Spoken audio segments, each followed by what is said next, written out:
Well, good afternoon, everyone. I'm Donna Martinez. Welcome once again to Midtown Raleigh, where we are coming to you live from the headquarters of the John Locke Foundation for another edition of Shaftesbury Society. Today, we're talking about something that each and every one of us experiences pretty much every single day of our lives if we are out of our homes at all, and that is transportation. Earlier this year, a state commission recommended that the North Carolina Department of Transportation's budget be increased by a behemoth 40%, if you can believe that. So based on that recommendation, of course, here with the researchers at the John Locke Foundation instantly said, look, we have to take a look at that current budget and see how it's being deployed right now. Is the mission being met with the current budget?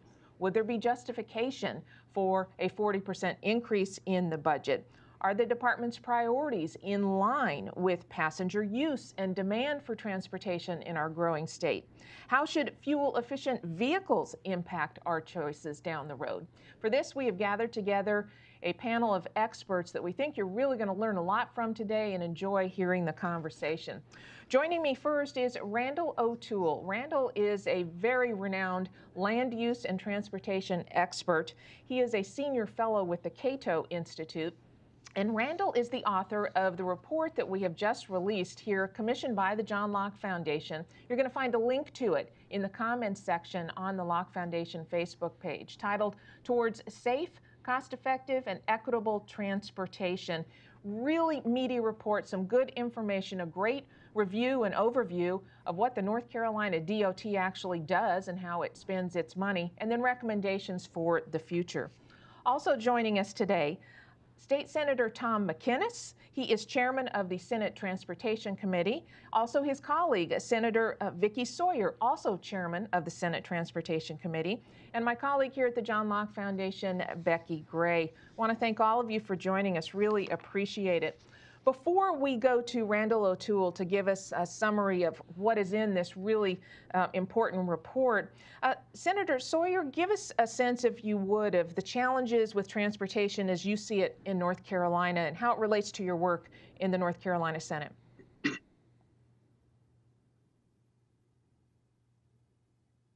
Senator Sawyer, do we have you? You're muted. Thank you. Sorry about that. There you go. Welcome. I do. Yeah, thank you so much. I do appreciate the ability to speak first, because if you're a public speaker and you have to speak behind Senator Tom McInnis, you realize that's a tall task. So thank you for allowing me to speak first. And, the challenges are great. And I'm glad that you guys and John Locke are reaching out. You'll see a lot of work when the budget comes out that Senator McInnis and I did, was that we want the DOT to be able to tell that they are good stewards of the money that they already have. When we look at their budget, it is very difficult. And sometimes I call it, it's like it's written in the Queen's English, and we're speaking modern English. And we need to modernize that so that we can, first of all, better predict where they're going, where their cash is happening, so that we can avoid what happened 2 years ago. So Senator McInnis and I have really focused hard on making sure that the foundation of the DOT budget is moving forward. And then lastly, because of what we had the work stoppage, we have ripple effects in our economy and all across North Carolina with the stoppage of work and the restarting of work. So Tom and I, or Senator McInnis and I, are really working hard to make sure that we provide real world solutions to those everyday problems. Senator McInnis, remind us, if you would, about the work stoppage, because some of the folks who are watching us right now might say, what are they talking about? What is the situation that we're dealing with now? Well, we found ourselves with an overspent, over-obligated budget, and there was a shortfall of almost $750 million that was found and identified by our state auditor in an audit that we requested. Of course, this had already caused the fund balance to get to a very alarming number of just about $200 million. So our cushion, if you will, was pretty much absorbed in overspending and over-obligation, over-engineering, and that sort of thing. So that caused a lot of the projects that were on the books that were proposed to be slowed down or stopped until we could get that fund balance back to a manageable amount of money. And we're doing that. Of course, we have a new Secretary of Transportation. We have a new Chief Operating Officer. We have a new Chief Financial Officer. And all that was necessary with what had taken place in the past. We're working towards the future, as Senator Sawyer just stated, and we're working to be able to operate within our means. Of course, we're going to talk later today about those means and about the new funding and the new requirements of revenue that will be on the horizon for the future. Becky Gray, I know that as part of your work doing outreach, you travel fairly frequently across North Carolina, small towns, big cities. You pretty much see it all. And you know that there's a lot of discussion and transportation a very high priority at the legislature. Becky, how do you see the landscape? Well, first of all, Donna, I was in the western part of the state just over the weekend, and I can tell you that there's a lot of work being done on our roads across the state. You know, for those who may be sitting in traffic on I-40, or those who are trying to get to the beach or the mountains, you know, to enjoy some of the great resources that we have in North Carolina. You know, one thing is we have a lot of construction and, you know, the orange the cones, barrels, and you know, all of that stuff. So that would be my first reaction to that. You know, I did want to point out that, you know, just even as we get our discussion going, and for those who have not had a chance to review Randal O'Toole's piece on the report that has just been issued, please do so. But I was reminded too that one of the reasons why we're having the conversation and starting the conversation where we are today is because of a real different way of looking at transportation that the General Assembly enacted in 2013. And Donna, before that, many of the transportation decisions were made from a political perspective. You know, we hear stories about members were brought into leadership offices, and in exchange for a vote on the budget or, you know, a piece of legislation, they would get a road project allocated for their district. That is no way to make a long-term plan for something as serious as the infrastructure that business, people, economic development, economic engine in North Carolina depends on. So in 2013, the General Assembly established the Strategic Transportation Investment Plan. And that now puts the transportation projects through a pretty rigorous review based on safety, based on where the needs are from an economic standpoint, not the whims of politicians.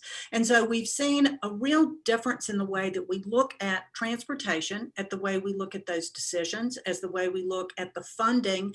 And the other thing is decisions now are made on a 10, 20, 30-year plan rather than a 2-year election cycle of making those. So the reason why we're able to have the conversation that we're having today, and Randal O'Toole was able to assess and come up with this recommendations and all that he did, is really that decision made in 2013 really changed the game of how we look at transportation in North Carolina. I think that's a significant piece of this. As everybody's alluded to, we have challenges, we have problems. In the paper, there is a list of, you know, the problems to be rectified and then what the answer to those are. But the reason why we can move forward with this discussion, what I believe is a very effective and productive way, is because we've changed the way that we look at transportation. Now, Randal, you did a very in-depth and rigorous review and assessment of how the Department of Transportation is using its budget right now and what the different types of transportation are in our state. And then you made some recommendations about how the money is being spent and how it could be more efficiently and more fairly spent going into the future. Randal, I'd like to turn the virtual floor over to you for a few minutes to give us a sense of what you found. All right, thank you very much. You know, the John Locke Foundation asked me to rate the North Carolina Department of Transportation against other departments and see how it stacked up. And what I found is it's far from the worst state transportation department, but it's not the best either. Using methodologies pioneered by University of North Carolina at Charlotte transportation professor David Hartgen, the Reason Foundation ranks NCDOT number 14 out of the 50 state highway departments, with Tennessee and South Carolina ahead of it. I might rank the states a little different, but I also would put South Carolina ahead of North Carolina's Department of Transportation. North Carolina DOT has a $5 billion annual budget, And as you mentioned, a state commission called the NC First Commission has recommended that it be increased by 40%. I took a look at those recommendations. I took a look at NCDOT's long-range plans. I took a look at the Transportation Investment Program that Becky mentioned. And I look at these things and I ask, what is the rationale for NC First recommendation that it be increased by 40%? And if it was increased by 40%, where would the money come from? Right now, NCDOT gets nearly all of its funds from federal and state highway user fees, gas taxes, the highway use fee, and so on. But not all of its money gets spent on highways. Some of it goes for executive airports. Some of it goes to subsidize Amtrak trains. And some of it is spent subsidizing urban transit. Now, the total amount spent on these things isn't a lot. It's about 6%, but all of these things put together carry less than 0.5% of the state's passenger travel and no freight. So why is any of it being spent on these things when Amtrak and transit and other things ought to be able to be funded out of their own revenues rather than depend on subsidies from somebody else? When I look at the proposals from the first commission, it's clear that if those proposals are implemented, the share of money that would go to non-highway resources would increase. They're proposing massive increases in things like Amtrak and other non-highway programs. Now, I'm a resident of Oregon, and I'm very proud that Oregon is the very first state to start charging gasoline taxes and dedicating those taxes to highways in 1919. North Carolina followed very quickly, starting a gas tax and dedicating the funds to roads in 1921. For more than 60 years, it stayed with a user fee principle that said that gas taxes were user fees and they would be spent on the uses for which the users were paying, in other words, roads. However, starting in about 1984, North Carolina began spending a small share of highway user fees on mass transit, and that share has increased over time. Now, not only does it pay for mass transit, it pays for non-commercial airports, including executive jet ports.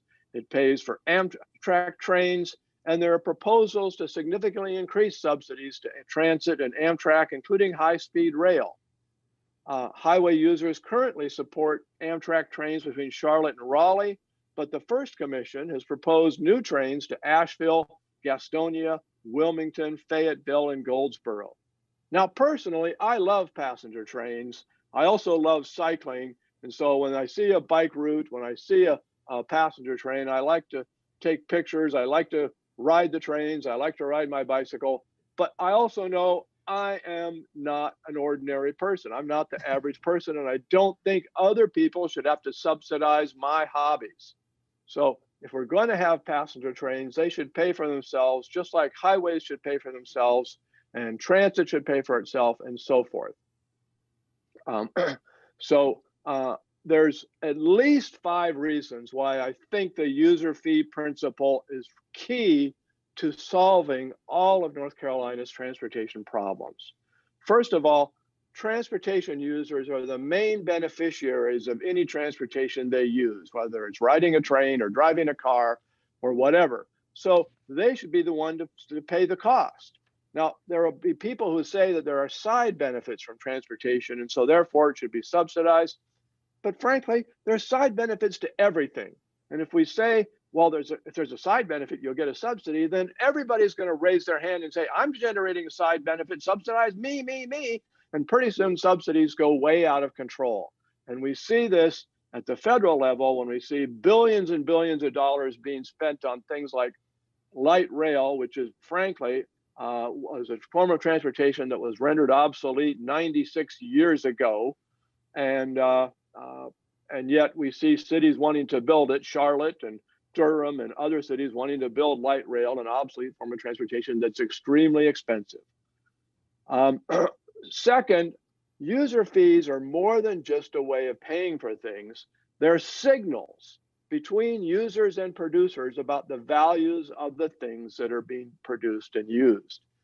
Signals say, for example, this road might cost more than that road. And so, on the other hand, users might be willing to pay more for this road than that road. Users are almost certainly willing to pay more to drive on a highway that goes 70 miles an hour than one that goes 20 miles an hour. So user fees provide signals, and when you start subsidizing transportation, or when you start diverting funds away from user fees, you're interfering with those signals. A third reason for user fees is that they give providers incentives to be efficient and incentives to avoid grandiose mega projects. Subsidies insulate transportation agencies from the need to be efficient and insulate transportation agencies from the need to be responsive to their users. Instead, subsidies encourage transportation agencies to be responsive to politicians, and then you end up building giant mega projects that don't really do any good. High-speed rail would be an example of that. There's an interesting correlation, and this is my fourth point. Infrastructure that's funded out of user fees tends to be in much better condition than infrastructure that's funded out of tax dollars.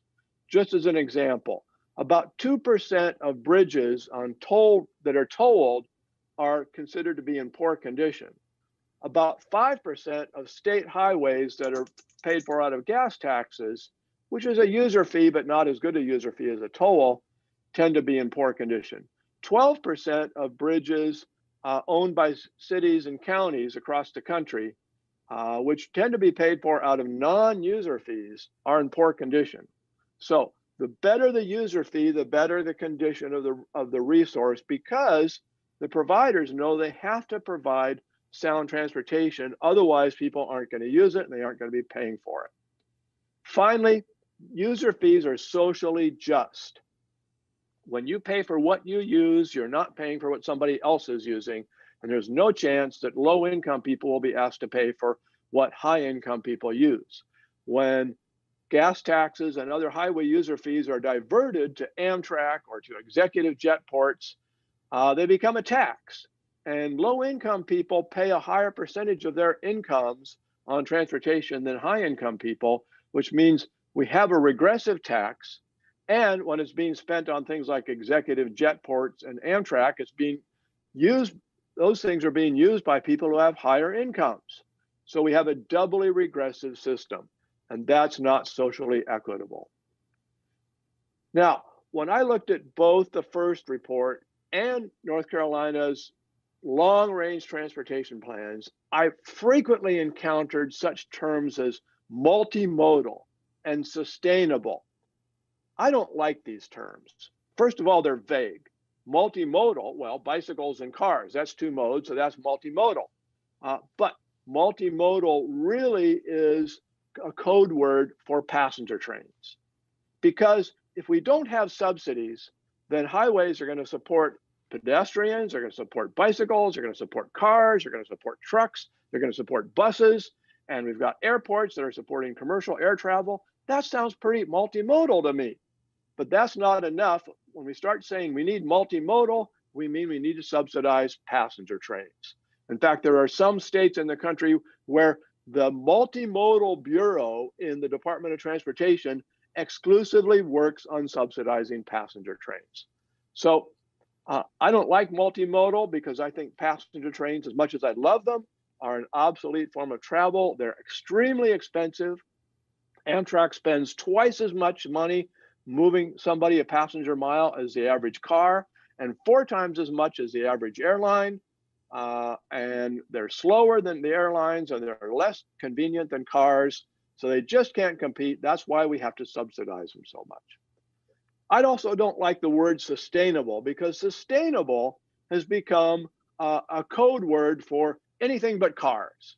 Cars are not sustainable, therefore everything else is sustainable. Bicycles are sustainable, transit's sustainable, Amtrak's sustainable.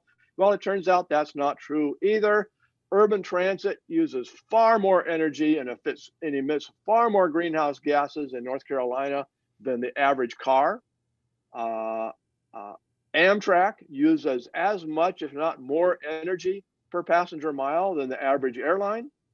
So it's not sustainable, and yet the word sustainable becomes a justification for throwing more and more subsidies towards forms of transportation that I consider to be obsolete and economically not sustainable. Now, when I look at North Carolina's transportation, I see some problems. There's a lot of congestion in the cities. That's one problem. One study found that congestion costs North Carolina travelers $3.5 billion a year, and more than 66 million gallons of fuel are wasted a year. That indicates there's a shortage of roads.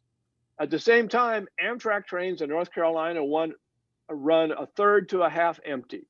And the North Carolina transit buses are 85 to 90% empty.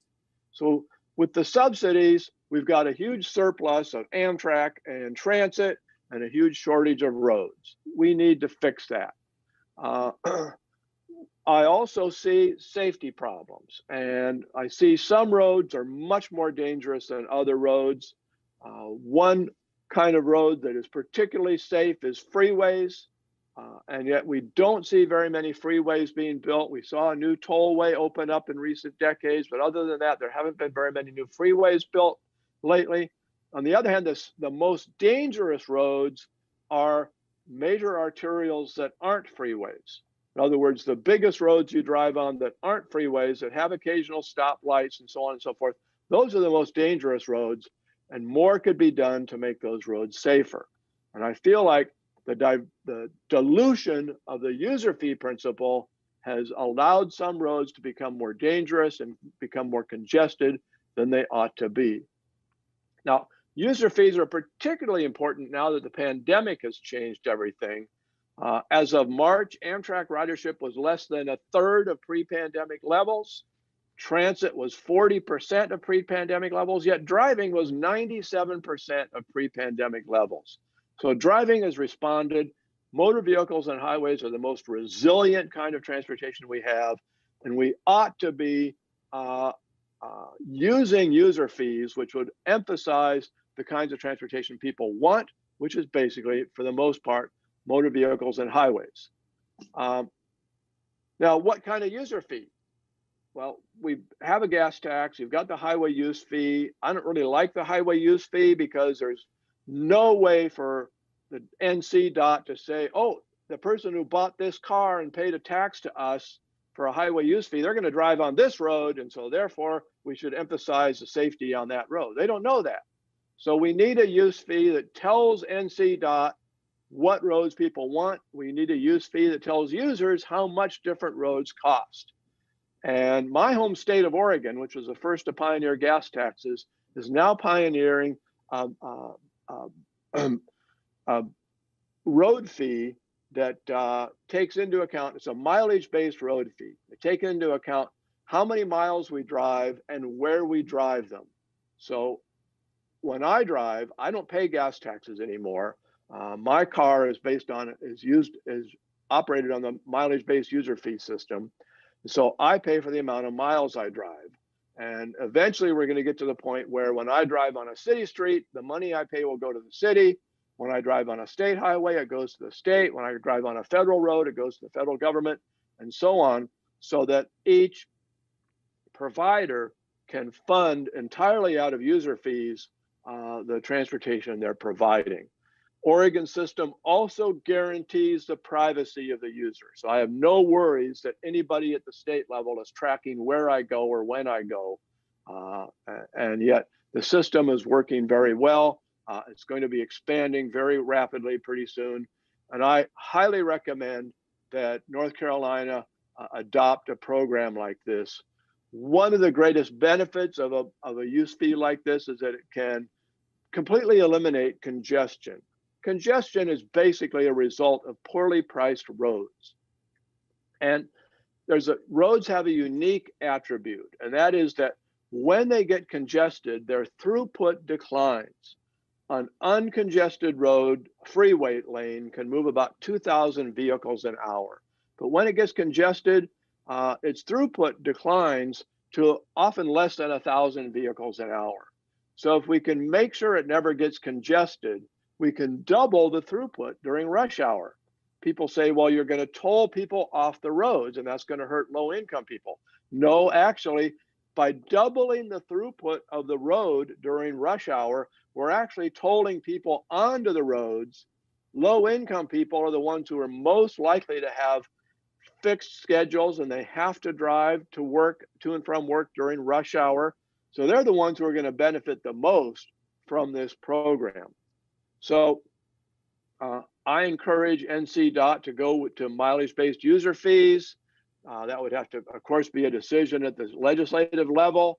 And to do it, to make it, to sell it to the public, you have to prove that it's going to be protect people's privacy, but you also have to assure them that the money they spend on mileage-based user fees is not going to be diverted to executive jet ports or to Amtrak trains or to expensive light rail trains or things like that. Now, I looked at the first proposal about spending 40% more or increasing NCDOT's budget by 40%. I found a lot of the things that they wanted to spend on were totally arbitrary. They generally came up with 5 different levels of spending for Amtrak, for airports, for all the different things. And then they just picked one based on a totally arbitrary criteria. I think if we substitute user fees as a criteria, the user fees will tell us where to spend the money, when to spend the money, how to spend the money, and we don't have to worry about using arbitrary or political criteria. So instead of attempting to achieve vague and costly goals like multimodalism and sustainability, NCDOT should focus on the basics: safety, cost-effective transportation, and an equitable transportation funding system.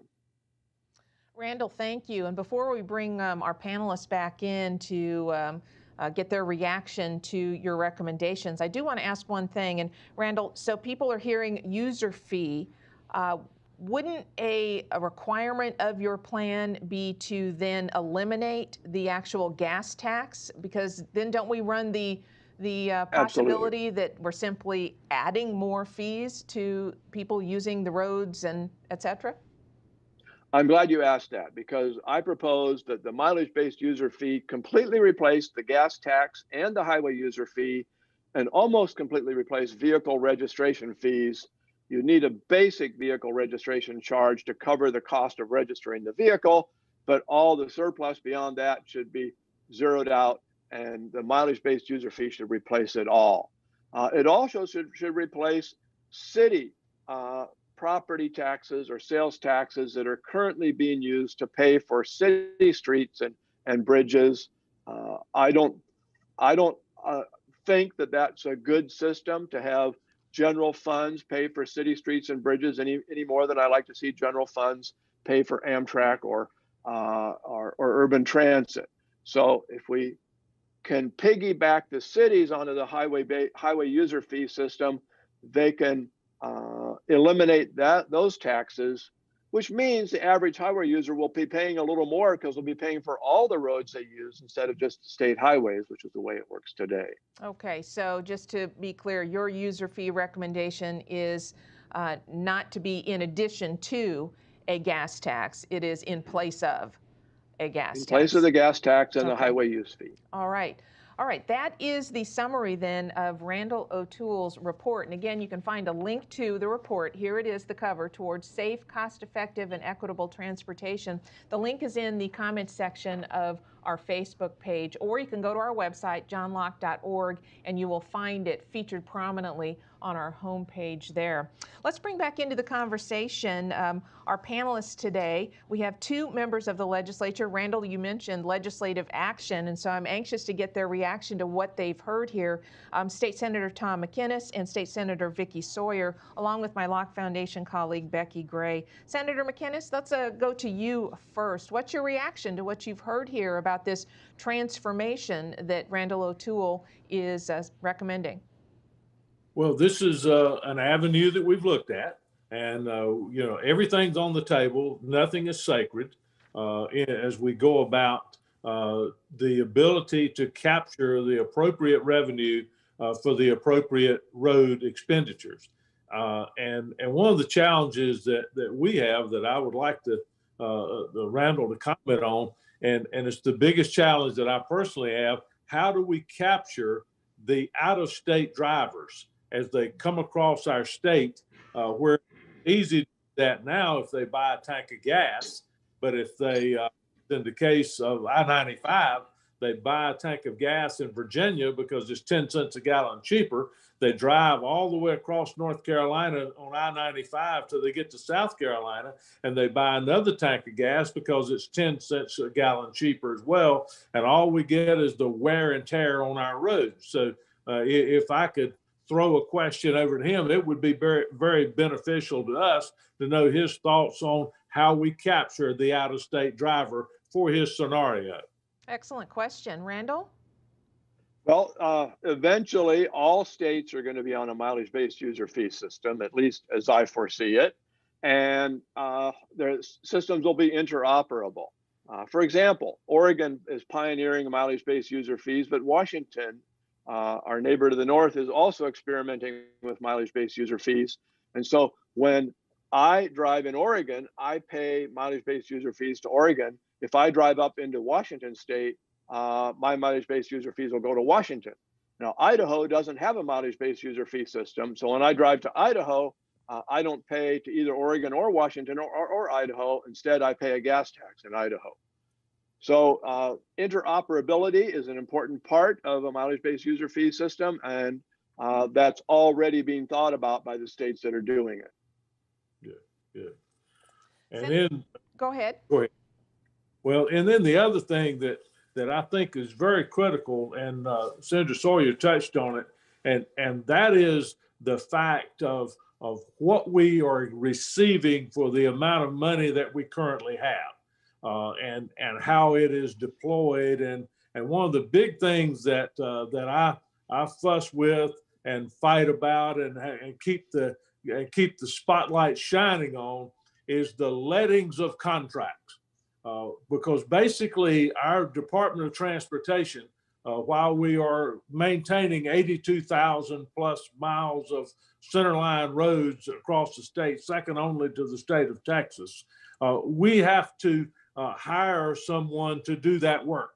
And of course that work is done, and the hiring is created by a bid letting, an offering that we will provide you the money to do a certain task, but you tell us how much money you will charge to do that.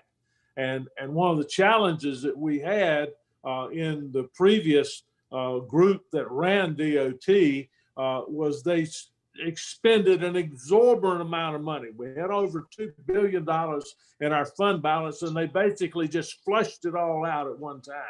And by doing that, we had very limited numbers of bidders. And because of that, the philosophy of auctions, if you want to use the auction philosophy, is the fewer the bids, the higher the price on the lettings. And that's exactly what happened. And we paid a very high price for the work we had done.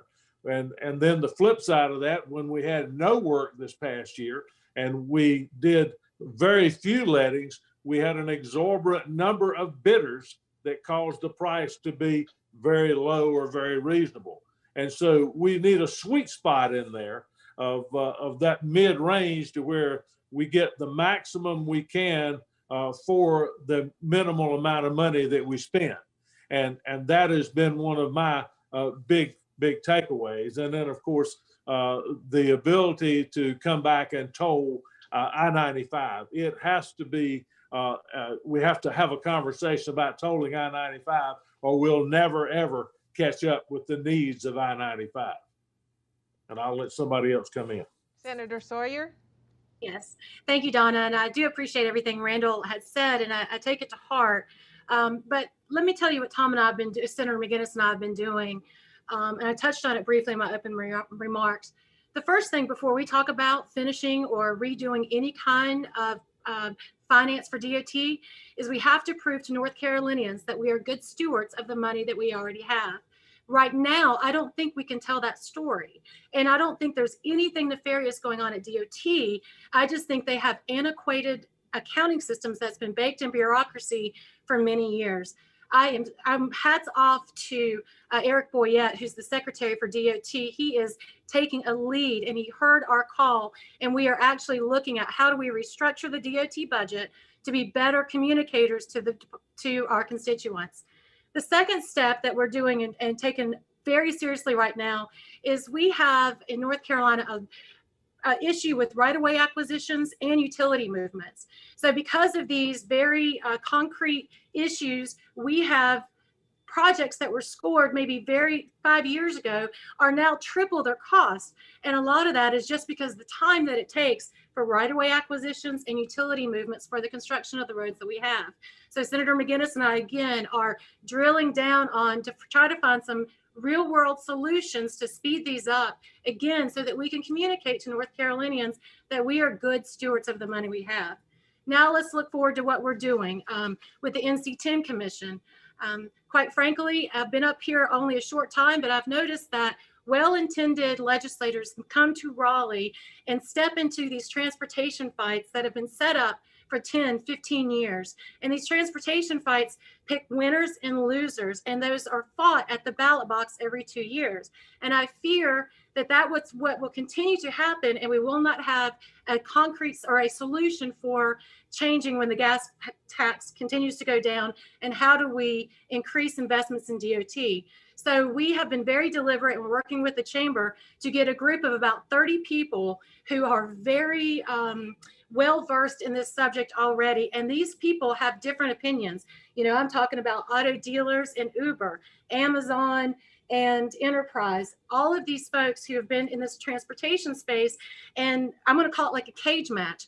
We're going to get in a room January 6th, June 6th or 7th and 14th, forgive me. And we're going to basically work it out, because what North Carolina wants is not these picking of these fights and winners and losers every 2 years about substantive policy changes. They want a 10-year plan. And that's what this NC10 is going to do. Now, we have worked out based on a lot of different folks' research, like Mr. O'Toole's and others, and put down pen to paper about what lever do we pull when, as the gas tax continues to decline, which levers do we pull to increase funding in North Carolina for our roads. The conversation of this group will be focused around when do we pull these levers? When does industry start? I told them all, hey, everybody's taking a haircut, right? Nobody's taking a big haircut. Everybody's taking a little bit of a haircut, but we're all going to know and be able to communicate when those haircuts happen. Because what we see is change in industry is not fair to them when you have governmental like reactions or as a law that got passed because you had some C4 or somebody else who was more strong than the other. So we're going to cut out all that noise, communicate to industry, put a 10-year plan down, and have a stakeholder process so that we can do what North Carolinians sent us up here to do. Becky, what's your reaction to moving to a user fee system and to phasing out that gas tax so that it would be in a replacement rather than an additional payment that people would be paying? Right. I mean, I think this is a great idea. And the other thing is, this seems to me to be a reasonable plan and a very logical plan to move forward to as our transportation needs and our modes of transportation have changed. You know, we've gone from cars that use a whole lot of gasoline to energy and fuel efficient vehicles, as well as electric vehicles. And it seems like, again, you know, to Randall's point of paying attention to the market, that we're going more in that direction rather than going back to the big gas guzzling cars of years past. And so the current system that we have in place was built and developed around, you know, transportation needs and where we were and the market driven forces in it of 30 years ago. So I think that's part of the problem. And that's one reason why I think that Randall's paper is so on point of it just kind of aside from the great statistics and the great data and all of the research that's in it, it really, I think, serves a great purpose of beginning to think about these things in a very different way, and the solutions for not 30 years ago, but moving 30 years forward. I think too, you know, some of the things that Senator Sawyer mentioned as far as, and I think you're absolutely right, of a lot of this is, in order for this to work, you're going to have to get the consumers to buy into it. I mean, you could come down with a heavy hand and say, you know, this, be very authoritarian about it. Say, okay, this is what we're going to do. Everybody get in line. I don't think that's going to work. And I don't think that's the approach that we want to take. And so gaining or regaining the confidence of the public in how does this work? And I think the timing for this conversation, we didn't plan any of this, but when we had the hacking into the pipeline a couple of weeks ago and people were unable to get gasoline, we saw some of the desperate measures that some people took to get some of that gasoline. I think, again, the timing on this and the conversation that we're having today is very timely, and Randall's paper is very timely.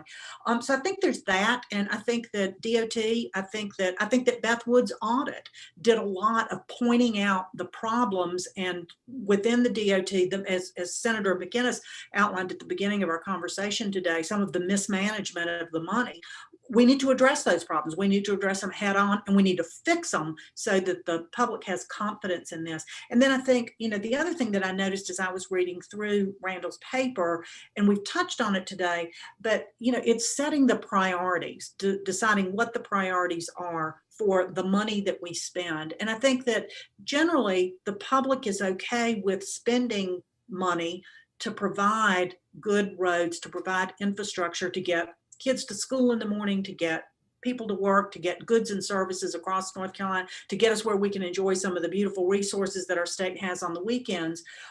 You know, if we understand what those priorities are. And so one of the things that really stuck out to me in your paper was the diversion of money for things that I think most people would agree are not high priority. So I think that's part of kind of selling this to the public too.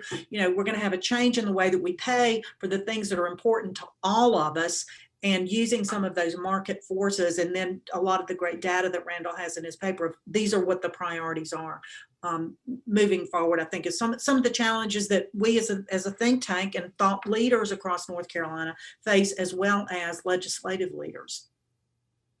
Convincing the public, I think that's a really important feature here, and it's always a challenge when you're trying to change behavior or change attitudes. But when people's pocketbooks are impacted, it is particularly challenging. Randall, I'm interested to know in the Northwest where you are about that process. Did it take a long time for the public to accept this, for example, the mileage-based fee that you are talking about? How did that go? Well, the mileage-based fee is being introduced incrementally. It was first introduced on a voluntary basis, and I was one of the first volunteers. Now what the legislature has done is that it has imposed a really stiff vehicle registration fee on electric and plug-in hybrid vehicles. And so if you drive less than 20,000 miles a year, you're paying a lot for this vehicle registration fee. But the legislature is giving owners of these vehicles the option of opting out of that fee if they will join the mileage-based user fee program. So if you drive less than 20,000 miles a year, you'll save money by joining the mileage-based user fee program. And so very rapidly, we'll see more and more owners of plug-in hybrids and electric vehicles join this program, and we'll see it grow. Now, I expect the next legislature will add another group of people, and then another group, and so it'll be incremental additions. Eventually, everybody will be on this program, and we can dispense with the gas taxes. Right now, people who, like me, who are a part of the program are exempt from gas taxes, but eventually they won't even be charging gas taxes. So it's acceptable. Oregon is also experimenting with tolling all of the freeways in the Portland area. The experiment hasn't started yet. It's somewhat controversial, but it has an interesting backing of both what I would call the left and the right, fiscal conservatives and fiscal liberals. I think the fiscal liberals back it because they hope they can get some of those fees to subsidize transit. The fiscal conservatives back it because they know it's going to make for less congested roads. But at some point, we're going to see tolls for all the freeways in Portland, and I think and they're going to be variable tolls, and I think that's going to do a lot to relieve congestion. When people see how relieves their morning and afternoon commutes. I think they're going to want to have that in other cities in Oregon as well. Senator McInnes, you mentioned what you think is the need to have a discussion about tolling I-95. Tolling in general tends to get pushback from people. They don't like the idea because they think I'm already paying for all of this when I buy a gallon of gas. But what is your view of tolling and where that fits into the transportation picture? Well, one of the challenges that we have in the area that I live in, if we travel to Charlotte, was to go through Monroe. And it was an absolute bottleneck, and wrecks and time consuming, and the poor kids on school buses interacting with the big trucks. It was just a mess. And they did the Monroe Bypass, and it is a toll road, and it is absolutely fantastic. And when the people first did it, oh, it's got a toll. And now we are glad to pay it because we just cut 40 minutes off of our trip to Charlotte.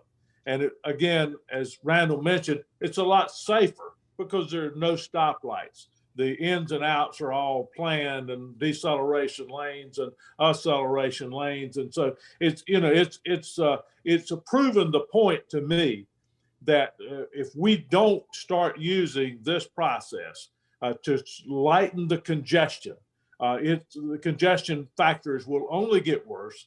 The traffic accidents will only get worse. The death and dismemberment will only get worse. And we will not be allowing our businesses to grow because people can't get to them. I-95, it has about several $1 billion worth, I don't have the exact number in front of me, of needs right now. We have dangerous bridges, extremely narrow bridges. And we have to take that foot forward and look at all the avenues. As I said at the beginning, nothing is sacred, nothing is off the table, everything's available for conversation, just like the driven miles fee that Randal has talked about. Nothing is sacred. We've got to look at everything. Congestion, it would seem to me, is a powerful argument to a lot of people as they start to see that, on the one hand, it's terrific. We're a growing state, and a lot of the state is attracting more people, more jobs, more industry. That's all good, but along with it comes the challenges of that growth, and transportation at the top of the list. Senator Sawyer, do you think that congestion is the reason that people would be interested in having an open mind about making some changes to how we even approach all of this? Yeah, thank you so much for asking that question, because I live in a very congested area. I also live in an area where tolling was very unpopular, I-77 corridor. And what we found out through polling is that toll roads work in North Carolina as long as it is not is a secondary byway to something like 74 going in. But when you look at tolling, like on I-77, where you do a user lane that's right beside the others, it's not as popular. In fact, I think our elections will show that, that disgruntledness from there. So from South Iredell, North Mecklenburg area, tolling is not very popular. But again, like Tom said, just because it's not my favorite thing doesn't mean it's not on the table. Congestion is very, very troublesome, and it does cause a lot of anger amongst folks, at least in my district. I think everyone wants an answer. I think that transportation should not be political, because it is actually one of the things that's not theory-based. There's actual results. I mean, you get concrete answers, forgive the pun, but you can actually see things be done. And I think that we can work, and under Senator McInnes's leadership with me, we can look at that. Now, is North Carolinians, from what I'm hearing, ready for VMT? I don't know. I mean, Oregon's a little bit more progressive politically than us. We're a little conservative. A lot of us are very nervous about the privacy issue, because we've been told that, oh, don't worry, your privacy is protected, and to find out that it really isn't. So as far as ours, again, it's not that it's off the table, but I think politically in North Carolina, VMT is a tough sell right now.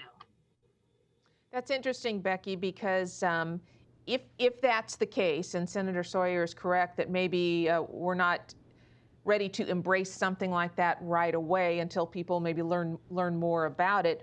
Would people be interested and maybe more accepting of even the idea of stopping the diversion of funding to things that really are serving very, very few people at a very high cost? I'm talking about transit and trains. Yeah, and I think that's the value of Randall's paper. And, it's on our website. And I hope, Donna, thank you for leading this conversation today. And I hope that people are going to go to it to learn more about that. For somebody who's worried about getting gasoline or paying for gasoline and then getting to work or getting their kids to school, a lot of this is information that they don't know. They just know that it costs too much and that they're sitting in traffic and that this is having an impact on their life. And, Donna, here's the other thing that struck me just today as we've had our conversation is, we have great ideas and suggestions and very well researched, thoughtful suggestions from Randal O'Toole through the leading conservative think tank in North Carolina. We have really strong leadership in the General Assembly with Senator Sawyer and Senator McInnes and others on the House side as well. We've talked about changing the hearts and minds of citizens across North Carolina. Senator Sawyer outlined some concerns that folks have. And Senator Sawyer, this isn't just in your district. We're hearing this across the state. But the other thing on this is we're also going to need to convince DOT. And it is I think Randall mentioned at the beginning of our conversation, this is a $5 billion operation. I don't know how many employees they have or how many contracts that they write, but this is a big bureaucratic state agency. And so the think tank world and the leadership in the General Assembly can make all these recommendations and do this, but unless you have the buy-in of Governor Cooper and the executive branch of North Carolina's government, and you have an appetite or direction or leadership at the Department of Transportation to make these changes, it's going to be a really hard uphill battle to do. So, Donna, thank you for leading the conversation today. I think it's important to have. I know that Senator McInnes and Senator Sawyer are on top of this. They're working very hard at the General Assembly. But this is not going to be an easy fix for this. But I think that looking at the priorities, looking for the fair way to get the money and the fair way to use the money where it's directed by what people's needs are. And again, going back to that, you pay what you use, you pay for what you use. I think just, kind of changing people's mindset around that is a huge movement towards finding solutions for this. I also wonder if a powerful message might be safety. And Randall, I know you looked at that in the report. So it's not just about efficiency and moving vehicles from one place to another in the quickest manner. It's also an issue of safety. I think Senator McInnes mentioned, death on the highways. It's not something that obviously you don't want to see it, and it's happening more and more. The more people you get in a congested area, the higher the likelihood of a bad outcome. What did you find more specifically about safety, Randall? Well, it's interesting that the safest roads we have, and in fact, just about the safest ground transportation we have, is freeways, especially urban freeways. Urban freeways are so much safer than any other urban roads. They're safer than most urban transit. They're safer than Amtrak. They're not safer than airlines, but they're still very, very safe. And yet, we've practically stopped building freeways in this country. The tollway that Senator McInnes mentioned is one of the few new freeways that have been built in the last few years. People often say, look at China, look at what they're doing. Well, China has built 100,000 miles of freeways since 1988. We only have 67,000 miles of freeways in the United States. China knows something that we've forgotten, that the ability to move large numbers of people at relatively high speeds as safely as possible is really an important driver of economic growth and development. And China's freeways are paying for themselves because they're all tollways.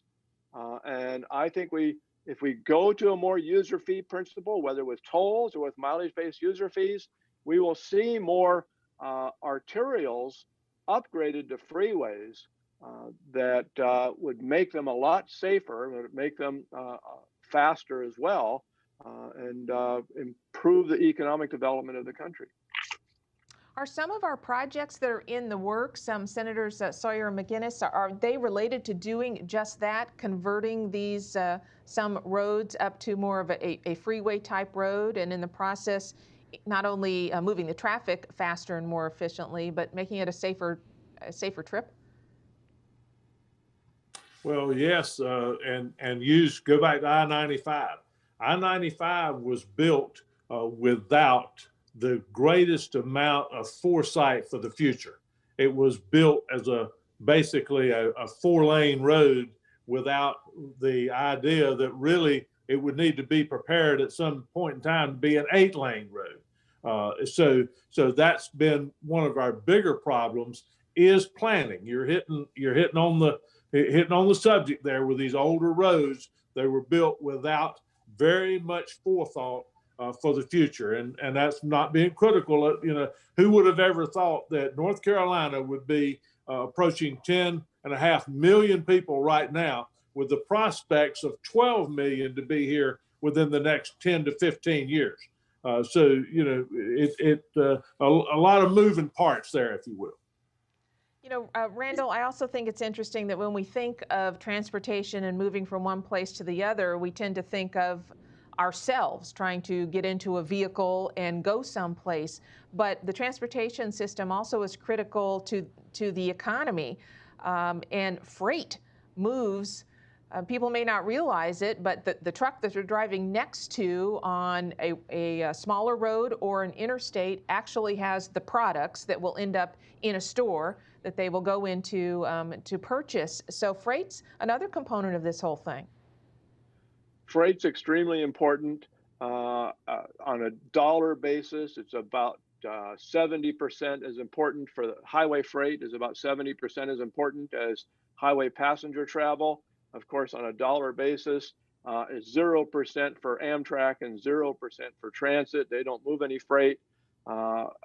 We have to think about freight when we talk about planning transportation, and so often it's forgotten. People say, I want to write a transportation plan. That means we're going to have an Amtrak train here and a light rail train there and so on. Well, you're forgetting about freight. Now, North Carolina has a special problem that I want to mention. Senator McGinnis mentioned that North Carolina manages more roads than any other state except Texas. And Senator Sawyer mentioned that there's a lot of bureaucracy involved in managing this huge amount of 81,000 miles of roads. The reason why that is because North Carolina counties don't own roads. All of what in every other state would be county roads are managed by the state. And if you ask the counties, would you take these roads? They'd probably say no, because they don't have a revenue source to fund them. But as North Carolina moves to a mileage-based user fee system, and maybe even in the interim using the gas tax, the legislature could authorize NCDOT to transfer local roads to the counties, along with giving the counties a revenue source, either out of gas taxes or out of mileage-based user fees, to manage those roads. I think if they're managed locally, they'll be managed more efficiently and better, but it shouldn't be the legislature mandating it. It should be up to the legislature to giving the authority to NCDOT to decide which roads would be best managed by the counties, and let the counties essentially bid on them and say, we'll take over these roads if you'll give us a revenue source to manage them. That, I think, could improve the efficiency of highway management in the state quite a bit, but it has to be done with understanding that the counties would need some revenue to pay for the costs. As we wind down our discussion here today, Senator McGinnis, what comes next from your perspective in this whole process of reviewing and trying to improve the situation? Well, as Senator Sawyer mentioned, we have the meetings coming up, and the main thing that we have to do is to make sure that every dollar that comes into the account of NCDOT is spent efficiently and effectively, and spent for maximum return. That has been a challenge. And one of the things Randall mentioned, and I think we need to go back on, South Carolina can build a road twice as fast as we can here in North Carolina. they can build the roads significantly quicker than we can in North Carolina. We've had a problem here that we've over-engineered. There's no disrespect to our engineer community. They do a great job, but when DOT has a road engineered and then they wait 2 years, well, they come back and they need to re-engineer it again because maybe some growth or lack of growth or whatever. So you know, we've got to pick one plan, we got to stick with it, but we've got to have a long-term view on what the outcome is going to be, because again, we're a growth state. We know we're a growth state. We need to prepare for growth. Senator Sawyer, preparation, that is so key. We are just growing so darn quickly. And again, that's great, but it comes with this challenge. Yeah, and especially as we have folks who maybe not the same political persuasion as me, continuing to push this EV option for our vehicles. And so I feel like we're getting pushed with no preparation at all, which is why Senator McGinnis and I are really working hard on this NC10 plan so that we can actually have a path forward for North Carolinians. Well, we hope, of course, that this report, commissioned by the Locke Foundation and put together by Randal O'Toole of the Cato Institute and discussed today, will be helpful to you in your work as you do that, helpful to the public conversation as we put together this plan and move forward in this growing state. Again, the report by Randal O'Toole towards safe, cost-effective, and equitable transportation. You can read it yourself. There's an executive summary and the full paper. Both are posted online at johnlocke.org. Also, the link is in the comments section of our Facebook page. I want to thank Senator Tom McInnis, Senator Vicki Sawyer, my colleague Becky Gray, and the report's author, Randal O'Toole, for joining me today. Folks, thank you very much for participating in the conversation. We appreciate your time.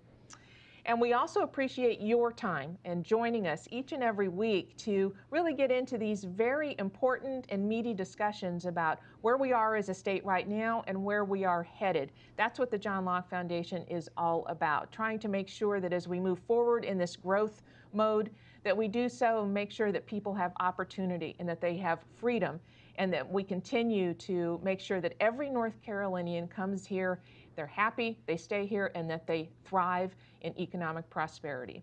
If you like what we do and want to continue to be a part of this and help us fund our operations, we are a nonprofit, and we would like to ask you to consider making a tax-deductible donation to our work. It's very simple. Go to johnlocke.org. In the upper right-hand corner is the Donate tab, and you can do it securely, safely, very quickly, and we would greatly appreciate your support. Again, we are a nonprofit. Hope you will have a wonderful week and a Memorial Day holiday. Of course, we will not be here next Monday. We will be commemorating Memorial Day ourselves here at the Locke Foundation, but we will be back the following Monday for another edition of Shaftesbury Society. I'm Donna Martinez on behalf of the entire John Locke Foundation team. Thank you for joining us. Have a great week.